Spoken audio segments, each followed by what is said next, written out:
What's up, guys? Happiness. I hope that you hug a squirrel today, win the lotto, bump and grind with an old person, do awesome things. I'm here to tell you today about how the truth can lie to you. So, how is that possible, right? Let's take a look at the facts. Um, your life story and your identity could essentially be less true than you think. And by that I mean you could be so much more than your life story and your identity. Because at the end of the day, they're all stories. They're all stories we tell ourselves and we believe it's the truth. How does that work? Where does the error come in? Well, essentially, what happens is that when you begin to think about where you're at emotionally or in your mind, how you're doing, okay? You may ask a question like, I wonder why I don't feel so great right now. What's bothering me? And then we say the answer. And that answer, we assign the label of the truth. But it is absolutely not the truth. And here's why. Okay? In our minds, we have a function of directing our focus toward one thing at a time. So right now you're listening to me. You're not focused on how your body's feeling, where your phone is at, the people around you, where you are geographically. You're not thinking about any of that. You're thinking about one thing. What can offer value or what can strip value from you? Those are our two concerns. And when we focus our attention on one thing at a time, we tend to exclude evidence, right?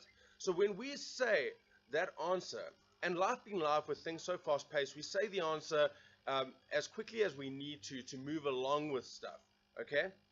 But the issue is that it is not the truth. It is a guess. It is a summation of where you're at. What does a summation mean? It essentially means that you are taking a sample of what seems to be honest and running with it. You're living by it. And you have to ask on a large scale, how much have we done this in our lives, with our story, with who we are, with where we're going, our predictions, our estimations, so we've got to ask that stuff. Now, what's the trick? How do we get past this? Okay, well, let's take an example. Okay, someone says, I've lost a loved one, and mourning and grieving, as people naturally need to go through, produces the assumption that this should not have happened. Now, should and shouldn't in the English language are some of the worst words that have ever happened, because whenever you say something should or shouldn't be, it is completely out of alignment with reality. By that I mean, what's the situation? You have lost someone. To say you shouldn't have lost someone causes a dissonance between what has happened and what you want to have happened. All right? So with that, how could we actually find the truth? We could start to say, I've lost a loved one. All right? In losing them, I may consider them more deeply than I ever did when they were alive. Now that they passed, in honoring their memory, I actually come to deeply know someone in their absence more sincerely than I ever did. All right? So again, I shouldn't have lost my loved one. That's the truth. Okay?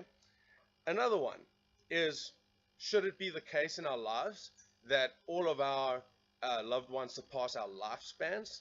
Is that reasonable? No. It's the case that it's going to happen, right? So how do we work with that? What truth can we find? And from there, we can actually start to see that there are reasons, there are powerful reasons that we should lose our loved ones, that we will lose our loved ones, and that there's cause for it. Okay? And another point for this example would perhaps be that when someone has lost somebody, they will now be able to take that memory and they'll be able to appreciate their own mortality even more. To say, hey, I'm reminded that life's not forever, and this means that in their honor, I will live better. So I should not have lost a loved one. Is it true? It's absolutely not true. It's absolutely unrealistic, and it is absolutely a lie. That's where the truth lies to you. So where do we take things from here? right? What is the truth you can use and what is the truth you cannot? The truth you cannot use is when you say, I'm going to be honest with myself right now and I'm going to use that. That is not honesty. That is assumption. That is summation. That is estimation. That is prediction. Okay, that is what has created largely the construct of who you are, where you're going, and where you've been. And to unravel that proactively and take time to look at it and say, am I really who I always thought I was? Or am I more than that? Am I really going to go to the places I think I will in the future? Or am I going to go beyond? Am I actually more than I ever thought I'd be? Let's find that truth. Let's dig deeper. So what is the truth about the truth? The truth, and the only truth you can use, is the truth that you interrogate. Thanks, guys.